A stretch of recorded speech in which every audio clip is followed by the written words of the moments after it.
Dès le 1er janvier 2026, les habitants du Pays de Bitche vont faire face à quelques changements dans la gestion des déchets. Le système va passer d'une taxe d'enlèvement des ordures ménagères à une redevance incitative avec 13 levées sans supplément.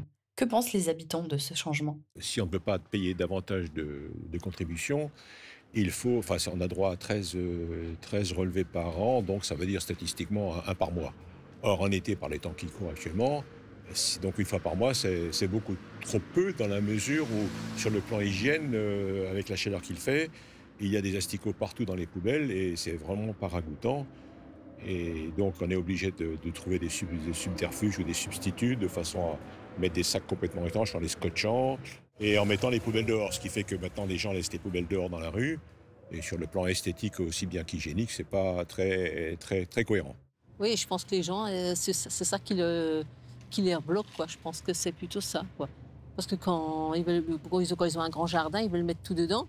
Et à fait du compte, après, quand ils doivent sortir régulièrement, je pense que c'est ça qui les bloque. Je dirais qu'on n'y comprend plus rien au niveau des poubelles. Et que ce qui m'inquiète, c'est que les gens, ils jettent de plus en plus dans la nature. Donc c'est bien dans un sens, mais de l'autre côté, les gens, ils vont vouloir se débarrasser de leurs poubelles à tout prix et ils vont plus regarder ce qu'ils en font. Et on va avoir des déchets de partout. Déjà qu'on se bat pour protéger la belle nature qu'on a sur le secteur. Et malheureusement, on risque d'avoir de plus en plus de dégâts avec les gens qui ne respectent rien. Vous savez si avec cette nouvelle redevance, vous allez payer plus, payer moins? Alors, c'est pas tellement, je vous dis, c'est pas tant une question d'argent qu'une question de fonctionnement, dans la mesure où tout le monde n'a pas les moyens de rajouter 1 euro ou 1,50 €, je ne sais pas combien c'est. Déjà, on a déjà des soucis sur les factures qui ne correspondent pas, donc on attend de voir.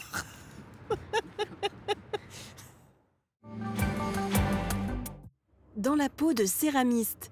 Cet été, au Moulin de la Blise à Sarreguemines, une nouvelle activité fait son apparition, les cafés céramiques.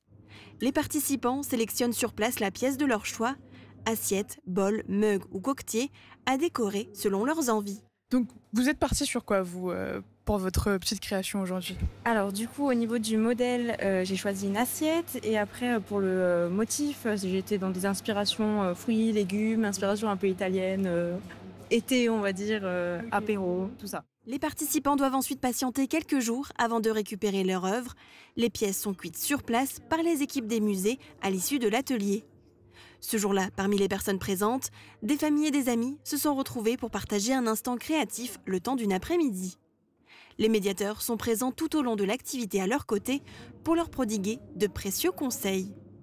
Ça, c'est pour une transmission. Donc le patrimoine sarregueminois, la céramique, c'est quand même fort dans notre culture. Donc je pense que l'atelier a toute son importance et son identité ici. Voilà. Accessible à partir de 8 ans, l'atelier se déroule tous les mercredis après-midi de 14 h à 17 h jusqu'au 17 septembre. Une réservation préalable est demandée par mail. Qu'il vente, pleuve, fasse froid ou chaud, une maison isolée par Moder Habitat reste agréable et saine au fil des saisons. Radio Studio 1, 105.8. Toute l'énergie du 80 pop rock, toute l'info locale et encore plus à Bitche, à Sarreguemines et partout où vous êtes. Radio Studio 1. Super U Rohrbach vous accompagne au quotidien et par tous les temps. Un déménagement en vue, louez nos véhicules jusqu'à 20 mètres cubes. Et pour un coup d'éclat sans orage, direction la station de lavage. La météo avec U, commerçant autrement. Bonjour tout le monde, pour demain on retrouvera encore un temps instable avec une nette amélioration pour les prochaines semaines. Le ciel sera chargé avec des possibilités d'averses orageuses tout au long de la journée. Côté température, les minimales iront de 14 à 17 degrés et les maximales de 19 à 20 degrés. Demain nous fêtons les Alphonses et il fera jour de 6h02 à 21h13. Passez tous une belle journée et à demain.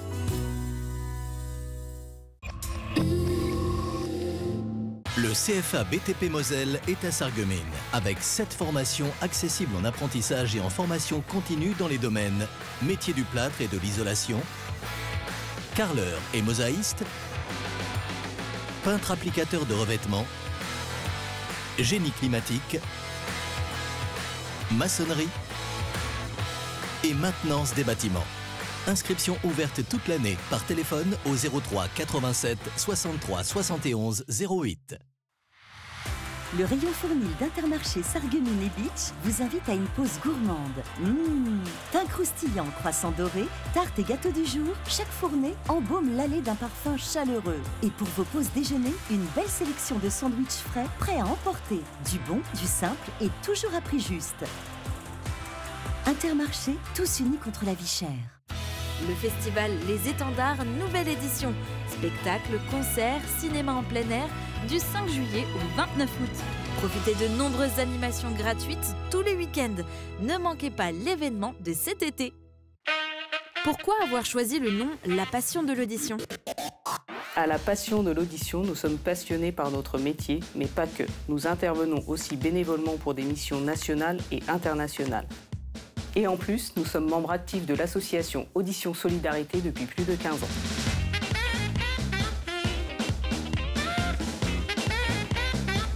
Hermingen célèbre la Zwiebelfest les 3 et 4 août.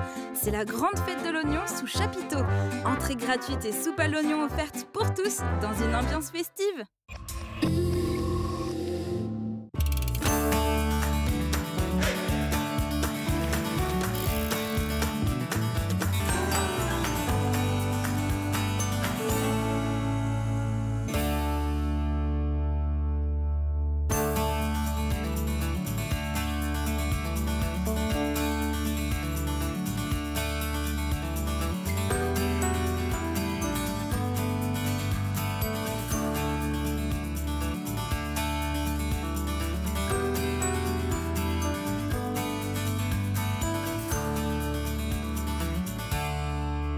Hop là, c'est parti pour un nouvel épisode. Cette semaine, je vous emmène à la forêt des défis de Beach. Ce parc aventure est niché en pleine forêt juste à côté de l'étang d'Hazelfurt.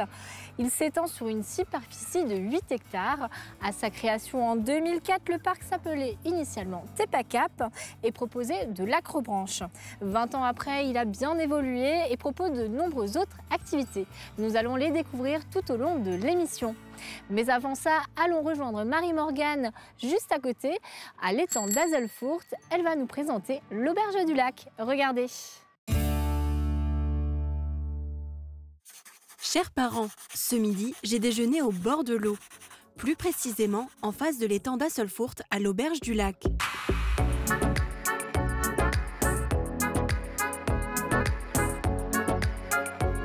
L'établissement est géré par Valérie et Sylvain Aubringer. Il y a 10 ans, le couple qui travaillait auparavant dans la vente s'est lancé dans cette toute nouvelle aventure professionnelle. On a été triste de voir l'établissement fermé pendant un certain temps. Et sur un coup de tête, un coup de cœur, on a racheté cet établissement en 2016. Une nouvelle aventure aussi pour Florence en salle, qui a totalement changé d'environnement de travail. J'étais dans l'enseignement et il a fallu démissionner pour travailler ici. Alors au départ, c'était un peu, c'est vrai, c'était un peu compliqué, mais voyez, c'est difficile de venir travailler en n'ayant pas la banane et travailler ici. Le cadre est super. Un établissement stratégiquement installé dans cette zone touristique. De nombreux marcheurs font le tour du lac avant de s'arrêter au restaurant. Des Allemands, des Anglais, il y a beaucoup de touristes, aussi du fait de la proximité du village vacances à côté. Donc on accueille des gens de tout horizon. Et déjà le cadre les attire. Après il y a le terrain de jeu pour les enfants. Ça permet aux parents de s'installer, de boire leur petit café, manger leur petite glace et surveiller les enfants de loin qui sont au terrain de jeu. En plus de la terrasse, le restaurant dispose aussi de 2 salles intérieures.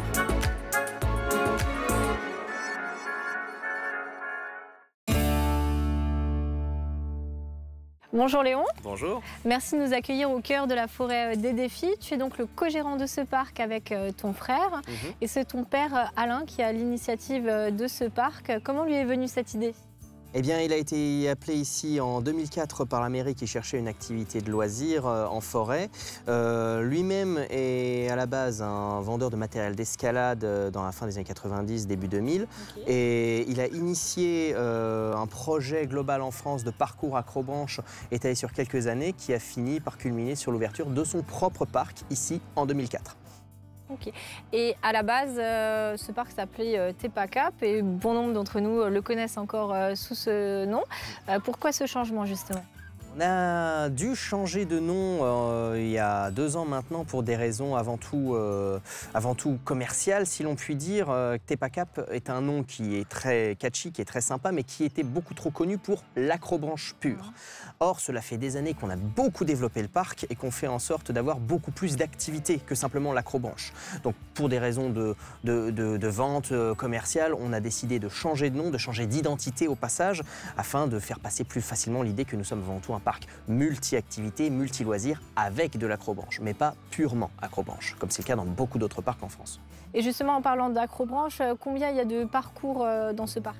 On est sur une dizaine de parcours. La logique ici, c'est que c'est progressif en hauteur et en difficulté. On n'a pas de parcours dédié pour tel âge, telle taille ou autre. C'est vraiment step by step. Dans l'idée, tout le monde peut essayer de progresser jusqu'à un niveau qu'il est trop difficile pour lui d'atteindre et recommencer ce qu'il a déjà réussi autant qu'il le souhaite. D'accord. Au niveau de la hauteur, on va jusqu'à combien de mètres? Une dizaine de mètres maximum. Vous avez des parcs en France qui cherchent la surenchère à 25-30 mètres de haut. Ici, on reste très cool à 10 mètres maximum. Et la majorité sont entre 4 et 6 mètres max. Maintenant qu'on en sait un peu plus sur l'historique du parc, sur ton histoire, sur celle de ton père, on va s'intéresser à l'histoire de quelqu'un d'autre qui a un atelier de poterie sur Grosse-Bille. Regardez.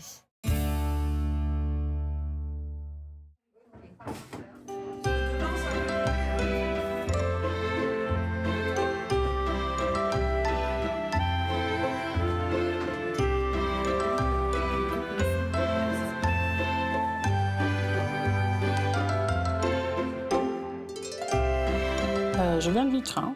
Ça fait 7 ans que je fais de la céramique et ça fait 1 an et demi que j'ai repris l'atelier à Grosse-Bille. Je me dis que quelque part, ça devait être déjà là. J'ai eu un souvenir qui m'est revenu il n'y a pas très longtemps où, avec mon cousin dans le Tarn-et-Garonne, on est allé récupérer de l'argile et on faisait déjà un peu de poterie. Voilà. Je pense que c'était toujours là. Il y a tellement de belles surprises. On peut tout faire. On peut partir d'une petite pièce toute simple à une magnifique sculpture. Il y a plein de techniques. On peut partir à l'infini. On peut faire un nombre de pièces incroyable. En fait, je faisais de la céramique ici. Donc, c'était un peu ma deuxième prof, Hélène, qui avait cet atelier. Et elle partait à la retraite. Et puis, du coup, on a commencé à en parler. Si je reprenais l'atelier, comment ça se passerait? Et je ne voulais pas vraiment le reprendre. C'était juste un peu de l'information. Et puis, de fil en aiguille, je l'ai quand même repris. Mais vraiment, je me suis lancée dans l'aventure. Mais je ne regrette pas aujourd'hui. Un peu plus tard, j'aimerais bien peut-être agrandir, ouais. Parce qu'on est un peu à l'étroit. Partage de la passion de la céramique, partage des techniques, partage tout court. En fait, il y a beaucoup d'entraide. Si maintenant on est dans un groupe, il y aura toujours une ou l'autre qui va aider la personne à côté. Elles vont se donner des idées. Et c'est beaucoup l'idée de l'atelier. Partage, amitié. Par exemple, ceux du lundi viennent tous les lundis. On a des groupes vraiment réguliers. On a des gens qui viennent simplement pour se détendre. On a des gens qui sont malades, ils viennent plutôt faire un peu comme de l'art-thérapie. On a des gens qui font des marchés, qui vendent leurs œuvres. Donc ils viennent les faire ici parce qu'on a beaucoup de matériel, on a une grande capacité de cuisson. Et voilà, donc on a un peu de tous les types. On a un choix de couleurs extraordinaire. On a beaucoup de matériel pour travailler. Et effectivement, dans les autres ateliers, en général, il faut qu'on ramène tout. Il faut qu'on ramène notre terre, il faut qu'on ramène notre couleur, il faut qu'on ramène le matériel, alors qu'ici, tout est à disposition. Alors, j'ai appris quelque chose il n'y a pas très longtemps, c'est qu'il faut apprendre à prendre soin de soi. Et souvent, je dis des fois à des gens déjà qui sont malades et qui viennent ici, et des fois, quand ils partent, je leur dis « dis-toi merci ». Alors, on me dit « pourquoi je dois me dire merci ?» Parce que tu t'es accordé le temps là, ici, pour te faire du bien, pour faire quelque chose de tes mains et pour te faire du bien. Parce que quand on manipule la terre, franchement, il y a des sensations qui viennent, c'est super.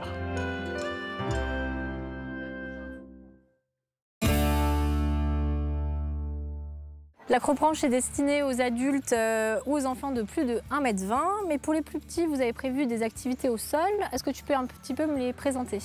Oui, tout à fait. On a justement bien varié les activités pour que tout le monde, à tous les âges, notamment les plus jeunes, puisse avoir de quoi faire dans le parc. On a notamment des univers de jeux comme ce qu'on a ici, les mini-jeux du Tepamaboule, des jeux de balles, des jeux d'adresse, qui se destinent aussi bien aux enfants qu'aux adultes d'ailleurs. Mais on va également avoir pour les plus jeunes des structures gonflables, des cabanes dans les arbres, des filets suspendus et d'autres ateliers d'équilibre similaires à de l'acrobranche, mais au sol, avec les parents qui peuvent être à côté pour les aider. On a une bonne variété d'activités qui s'offrent pour toutes les tranches d'âge. Donc tout est pensé chez vous pour que chacun puisse s'amuser. Sandrine aussi aime vous divertir avec son quiz. Regardez. Hop là, c'est l'heure de jouer et je me trouve aujourd'hui devant le Carré Louvain du centre-ville des Sarreguemines en compagnie de Lilou et Mia. Bonjour les filles. Bonjour. Alors dites-moi, Mia, dis-moi où tu habites? À Sarreguemines. À Sarreguemines. Et toi Lilou? À Sarreguemines aussi. À Sarreguemines aussi. Alors, ma première question, ce sera, est-ce que sur cette carte, vous seriez capables toutes les deux de replacer Sarreguemines? Oui. Toi, tu es capable? Oui. Alors tiens, je te donne le stylo. Je te donnerai une autre commune, Mia, si tu veux. Ok. Tu as l'air sûre de toi. Oui. Tu as révisé, tu as regardé toutes les émissions et tu as révisé toutes les communes, c'est ça? Oui. Ok. Lilou, elle est là pour en découdre aujourd'hui. Et alors, Mia, est-ce que tu connais un petit peu... Alors, qu'est-ce que je pourrais te donner? Est-ce que tu saurais replacer Sarralbe? Tu saurais pas? Et à ton avis, est-ce que Sarreguemines, c'est juste? Est-ce que tu veux essayer une autre commune? Est-ce qu'il y a une commune que tu as envie de cocher? Il n'y a rien que tu visualises. Bah, si tu veux, on va regarder ensemble. Est-ce que pour toi, Lilou, elle a coché juste? Bah, je pense. Tu penses? On va regarder ça. Alors, attention. J'enlève cette carte-là. Et qu'est-ce qu'elle a coché? Sarreguemines. Elle a coché Sarreguemines. Bravo, Lilou. Super, mais t'es trop forte. T'avais bien révisé avant. Merci. Alors, j'ai une deuxième question pour vous, les filles. Vous allez pouvoir répondre ensemble si vous voulez. Je vous laisse vous concerter et après, vous me donnez une réponse, d'accord? Alors, je vais vous montrer une photo et je vais vous dire... Attendez, je regarde la question d'abord parce qu'après, je dois pencher la carte. Quelle rivière surplombe ce pavillon Paul de Geiger, construit en 1880? Alors, il y a ce bâtiment, est-ce que vous le reconnaissez? Il est à Sarreguemines. Oui. Oui. Il est à côté de quoi? La Sarre. À côté de la Sarre. Et aussi... Il y a quoi comme autre bâtiment juste à côté? Un théâtre. Oui, le casino. Ah oui, le casino, c'est ça. Mais c'est très bien. Et effectivement, c'est la Sarre. Bonne réponse, toutes les deux. Vous êtes trop fortes, en fait. Merci. Et j'ai une dernière question à vous poser. Qu'est-ce que c'est l'activité que vous préférez faire sur le territoire? Est-ce que vous faites un sport déjà, toutes les deux? Oui. Et qu'est-ce que tu fais, Mia, comme sport? De la danse. Ok. Du piano, c'est pas vraiment un sport. Bah, c'est une activité, c'est très bien. Du solfège et du chant. Et B, et tout ça, Et t'arrives à avec caler... la classe, on fait aussi de la gym. De la gym. Oh purée, et t'arrives à caler tout ça dans ton planning? Oui. Mais t'as plus de temps pour jouer. Et toi, Lilou? Du théâtre, du chant choral et de la gym. Ok, super. Au loisir et à l'école. Ok, super. On est dans la même classe. Oh, trop chouette. Mais en tout cas, vous allez pouvoir bien vous amuser encore, j'ai l'impression, toutes les deux. Hein. Oui. Merci beaucoup d'avoir participé à l'émission. Ça vous a plu? Oui. Vous reviendrez? Oui. Ah bah, je vous accueillerai avec plaisir. J'espère que vous avez passé un bon moment aussi de votre côté. Et je vous dis à la semaine prochaine pour de nouveaux défis. Merci les filles. Au revoir.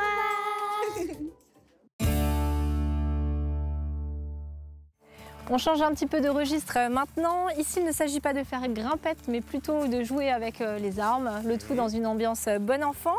Contrairement au paintball qui se joue avec des billes de peinture, ici c'est la technologie que vous utilisez. Explique-moi un petit peu comment ça fonctionne. Eh bien oui, contrairement au paintball qui est souvent limitant aussi à cause de la douleur que ça peut engendrer, c'est pas forcément pour tous les âges. Ici on a affaire à des armes infrarouges, ce n'est pas du laser qui peut être dangereux pour les yeux, mais de l'infrarouge qui est utilisable en extérieur. On parle de laser game outdoor dans le cas présent parce que laser game ça reste plus parlant. Mais on va avoir des armes complètement indolores qui fonctionnent avec des capteurs qu'on va avoir sur des casques, sur les armes, etc. Des armes intelligentes qui vous parlent, qui font du bruit quand vous êtes touché, quand sans vous toucher, qui vous donne les informations en temps réel. C'est une activité plutôt de groupe ici qu'on va faire en famille, pour un anniversaire, entre collègues et davantage. Il faut être 6 minimum pour profiter de tout l'espace qu'on a. C'est presque 1 hectare scénarisé avec des couverts, des trous de souris qu'on a aménagés et qui fonctionnent comme ça depuis plusieurs années maintenant. Et on peut faire jouer jusqu'à 40 personnes en même temps. On se trouve maintenant au cœur d'une nouvelle activité, si je puis dire, celle du labyrinthe. C'est une nouveauté 2024. Comment est-ce que tu as imaginé le concept? Alors, l'idée d'un labyrinthe en forêt, ça fait longtemps qu'on l'avait, mais il nous a fallu trouver la bonne personne pour le faire. En l'occurrence, un ami à nous, artiste, qui a passé plusieurs mois à concevoir ce labyrinthe de tête, sans plan prédéfini, sur 600 mètres carrés de forêt. Ok, alors on va essayer de sortir de là. Ouais. Alors moi je te préviens, j'ai pas du tout le sens de l'orientation. En général, je compte sur ma sœur pour m'aider, mais là malheureusement, elle est pas là. Je ne l'ai pas non plus, mais on va y arriver. On va y arriver.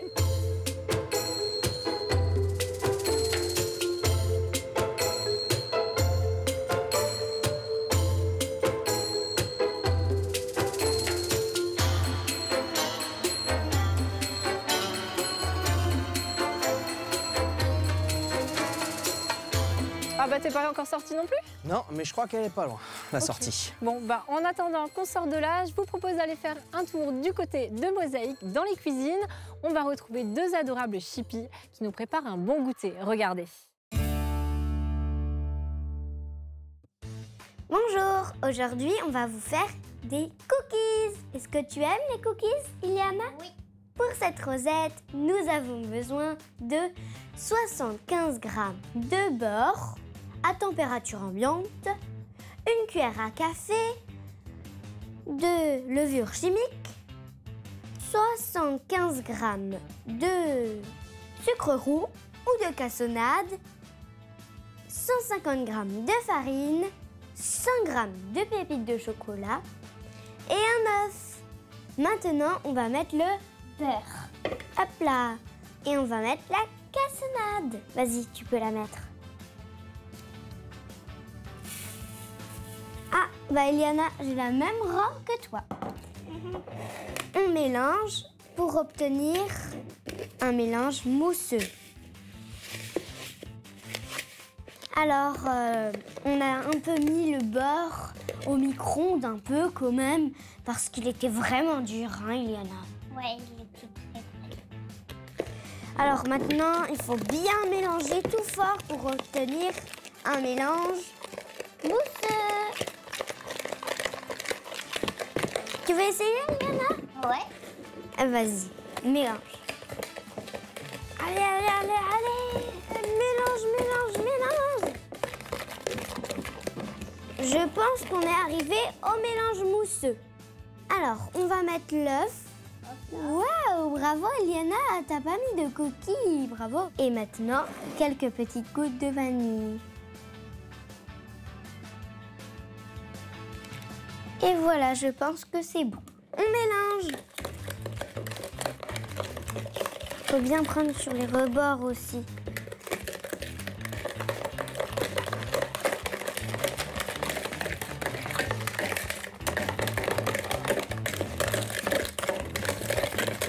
Et voilà, c'est parfait. On va mettre de la farine petit à petit. Allez, vas-y, Eliana. Vas-y, encore.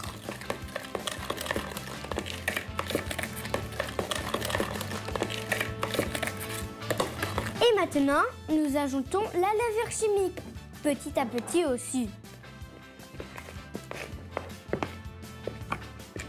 Tu peux y aller encore un peu. Et voilà, c'est fait. Une pincée de sel, un peu de pincée de sel, hop, hop, hop, hop, hop. Maintenant, on va mettre le meilleur. C'est les pépites de chocolat. Vas-y, tu peux tout mettre, tu peux tout mettre là.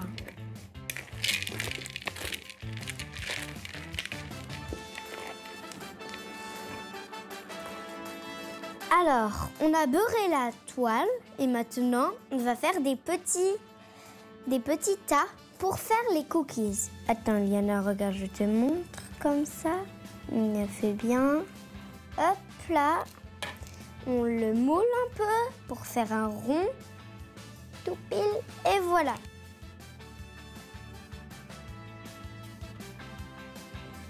On va mettre les cookies dans un four préchauffé à 185 degrés pendant 15 minutes.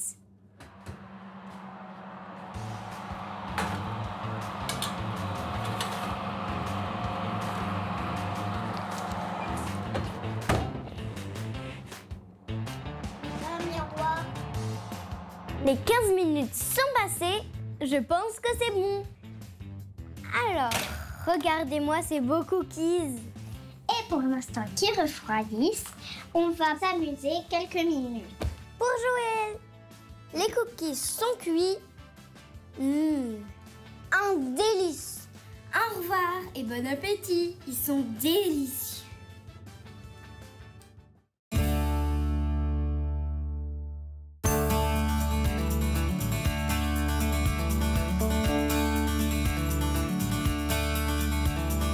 Ah mais quand on rentre dedans, moi j'adore. C'est super ludique, tout le monde peut s'y éclater. N'est-ce pas? Petit, grand. Oh oui, tout à fait. Wouh! Même les grands-parents, et puis tu peux balancer quelqu'un sacrément haut là-dedans. Oh, les grands-parents, ça fait courage. Hein. En douceur, évidemment. Oui. Et c'est tellement grand, avec tous ces modules, qu'on peut toujours trouver un petit coin tranquille s'il y en a qui sont trop fous quelque part. J'ai un peu le sentiment d'être prise au piège, d'être comme un insecte dans une toile d'araignée. Mais rassurez-vous, ici nous sommes en toute sécurité, n'est-ce pas? Tout à fait, bien entendu. C'est une attraction unique en son genre dans le Grand Est. D'où est-ce que vous avez importé le concept?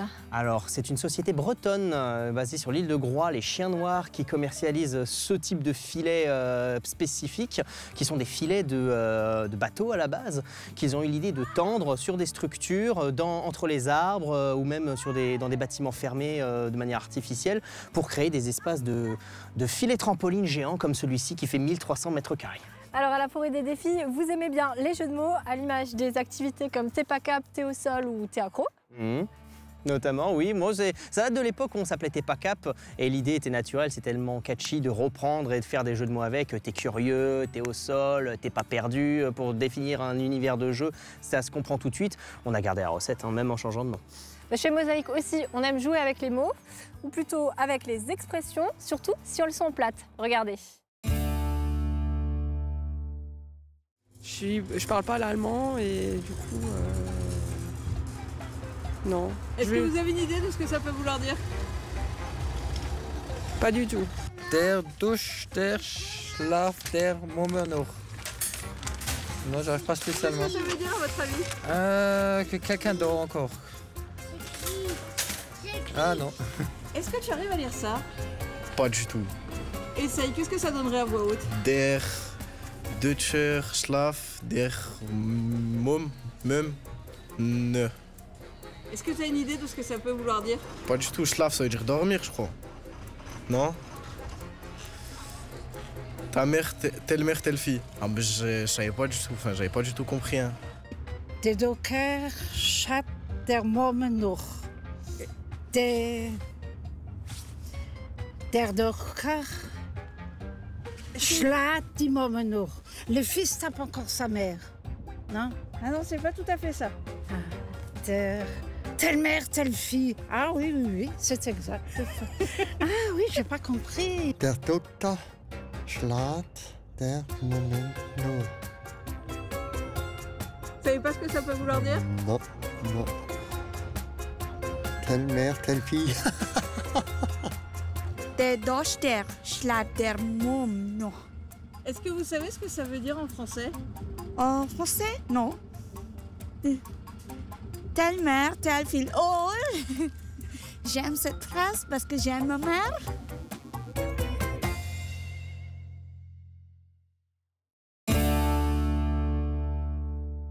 On se trouve devant une autre nouveauté, le catapulte éjecteur. À partir de quel âge est-ce qu'on peut tester? Alors, on peut monter sur le catapulte à partir de 12 ans et surtout 40 kg minimum. C'est une question de poids. On peut aller à un maximum de 115. Et ce bébé peut vous envoyer jusqu'à une bonne dizaine de mètres de haut, voire vingtaine selon le poids de chacun. Je peux tester alors? Bien entendu, on va le faire. Ok.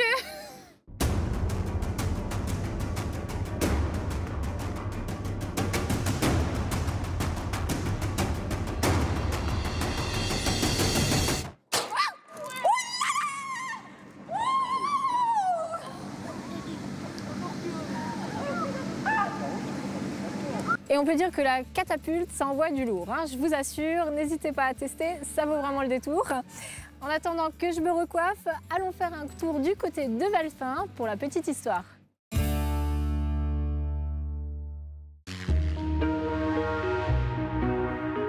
Si cet arbre pouvait parler, il en aurait des choses à raconter. Pourtant, un peu à l'écart de la route entre la Hermès-Capelle et le rond-point donnant sur la voie verte, personne ne fait plus attention à lui depuis bien longtemps. On estime son âge à près de 450 ans. Il était donc déjà un arbre bien robuste lorsque sévit dans la région la guerre de 30 ans. À l'instar de son cousin de Reyerswiller, ses branches les plus basses, aujourd'hui disparues, ont vu nombre de gens se balancer au bout d'une corde. Les mercenaires scandinaves qui ont ravagé nos campagnes à cette époque avaient bien d'autres préoccupations que d'installer des potences. À Wölflin, le chêne des pendus ou chêne des Suédois est le dernier témoin vivant de cette funeste période. Avec son beau point de vue sur la Hermès-Capelle juste en face, cette croix n'est pas là pour rappeler un quelconque accident ou le décès d'un membre d'une famille du village. Ce n'est pas une croix des morts, ni une croix commémorative, et son intérêt réside aussi dans l'originalité du travail du sculpteur. Il s'agit d'une croix votive installée là en 1946. La guerre est finie et l'on est rentré à la maison. Il n'en faut pas plus, moyennant quelques économies, et espérons-le pour ceux qui l'ont financé, une maison reconstruite pour ériger un monument d'action de grâce. La pierre mentionne en effet « Zur Ehre Gottes und zum Dank für glückliche Heimkehr » « Adieu, en remerciement de l'heureux retour au pays en 1944 ».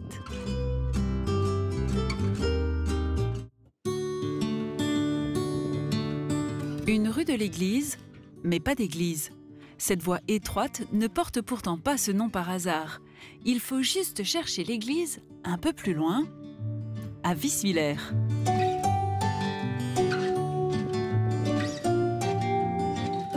La rue, elle, était empruntée par les Wölflingeois pour se rendre à l'église dans le village voisin.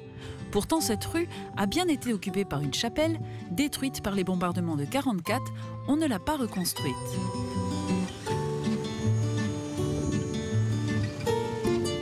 Mais comme Viswiller et Wölflin sont une même paroisse, le dommage de guerre perçu pour la chapelle a été donné à l'église de Viswiller.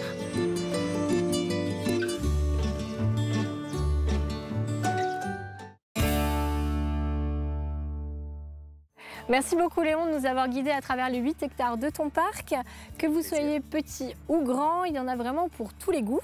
Les moins courageux pourront même simplement profiter du décor, de la nature ou alors de la petite restauration. Merci aussi de m'avoir laissé tester les nombreuses activités. Je t'en remercie. Avec tout ça, est-ce que tu as encore des projets pour la suite ? Eh bien, on en a toujours. Tous les ans, on essaye d'avoir une petite chose en plus, une petite nouveauté, une petite différence. Mais là, le grand projet que l'on a pour l'année à venir, ce sera de refaire tous nos parcours accrobranche. On a déjà commencé avec les 3 premiers qui sont tout neufs cette année et on invite nos habitués à venir les redécouvrir. Ok, bonne continuation alors et puis je te dis sans doute à bientôt. J'espère bien, merci. De mon côté, je vous dis à la semaine prochaine pour de nouvelles aventures. Et hop là!